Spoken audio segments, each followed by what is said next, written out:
everyone. So before I start my discussion, I want you to guess our topic for today. So I want a volunteer. Okay, Miss Acadelo, here. What is this? What is, sending jumbled letters. Isa man siya. Very good. Yeah, give 3 claps for Miss Acadelo. This one. Errors. Okay, read everyone.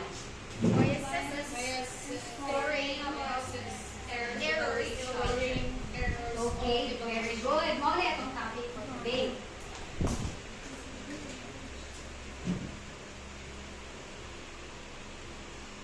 So we have here biases and scoring errors of evaluation. So kani siya is na topic na ni ma'am sa atong semifinal kaya o himata kayo. So karon nato siya i-discuss. So we have here first halo effect. Can you recall or can you remember katong exam bitaw nato kung nahingani nga choices? Okay, halo effect at paminaw mo kay para makahibaw mo o sakto ba yung gi-answer. And then mo kalit akong tawag and you will need to answer my question. Halo effect, the teacher is letting general impression of student influence rating of future performances, aka first impression last. For example, you are in grade 2 na. And then, imuhang grado pa grade 1 is kanang bitaw gagmay kay garaon ka kaayo. So wala bitong na-align, dili maringana maggrado sa bata.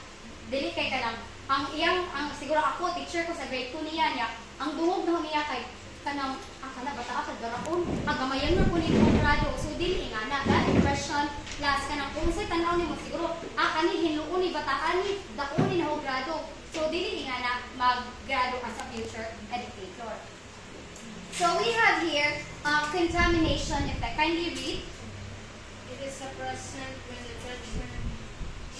Everyone. It is a present with a judgment that the teacher is influenced by irrelevant knowledge about the students or other factors that have no bearing on performance level. Okay, so kani siya, kabantay mo kanang pag-elementary na yung mga parents nga kusog muhatag sa teacher. For example, bags, kanang muhatag siya kanang mga pagkaon sa maestra, ingana. So mauna siya kanang muna siya contamination effect. May na teacher nga. Kani kay sige ko tigaan Louis Vuitton na nga bag so dako na siya grado. So mauna siya tawag contamination effect and kanang ang tawag niya nga pag-grade. So muna siya mga errors niya sa performance sa bata kay gigamitan man niya laing nga factor nga dili unta dapat gamiton. Okay? So example uban na is kanang race. Siguro mo ka, di ko ganahan. Siguro na ibadyaw ni eskwela sa imong klase. Hindi mo anak mo, di ko ganahan badyaw. Uy, balak ko na. Gamayon ni nahugrado para mundang ni. So no, dili na siya pwede. So here, we have also contrast effect. This is true when the teacher is judging the students by comparing the student against other students instead of comparing students' performance to establish criteria and standards. For example, I have my student, si Gablines o si Gallego. And then si Gallego is kanang kamao jud siya kaayo. Nya si Gablines is dili siya kamao. Nya na perfect si Gablines mo to be perfect mo si Gablines. Di perfect na ho si kanang Gallego kay kanang para na ho kay kanang bright jud si Gallego ba. So kanang i-compare bitaw ni mga students, wala ka na rate sa katong standard yun na dapat kuan katong mga rubrics nga gamiton siguro kapag performance task ka diya para nimo kay i-compare jud nimo nga how jud ni si kuan si Gallego so gidako no ka Gallego nga deserving man ta si Gablines. So mo na siya dapat jud muagi tag criteria and standards kay para valid ato ang pag-rate of reliable. Okay, we have similar to me effect. This is true when the teacher will favor those students whom he or she see as similar to himself or herself. For example, my student is si kanang Loray May. And then, mungana siya nga. Mungana ko niya mo, alo, ganahan nagig-pink si Loray. Ada ko po rin ako grado, baby, pareho may ganahan nag-pink. Kanang, alo, kuyawan yung bata, okay. Kanang, arish yun yung gamit. Ada ko ulit kay ngana, biyak ko. Mura ka nang i-reflect bitaw niyo mong self sa student. Dili na siya ha, kay wala kay standard di basihan na naha. So, that is a no-no. So next, fifth, rater drift. It occurs when the teacher is unintentionally defining criteria and standards over time or across a series of scoring. For example, gagrado ko sa iyong essay. Nauna na ako check ka, Carnese. Kay si Manciano, Carnese. Yung una na siya check niya. Wala ko nagbutang og penmanship, pero gigraduhan ako ay kanang wala ko yung criteria ng penmanship ha. Sumoto nga. Kanang wag nagyapin og grade. Pagsunod, nakakita mo ko ka Lunes, lami kay siyang agi.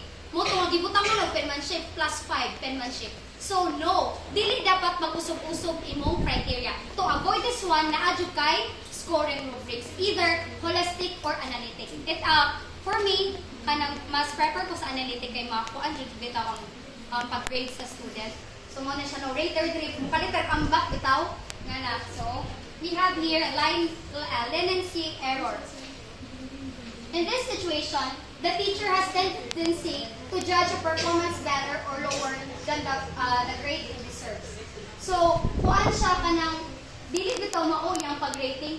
Mao bitaw nang gitawag nga hangad sa langit nga pag-score nga. Kanang ni sige ni hands up.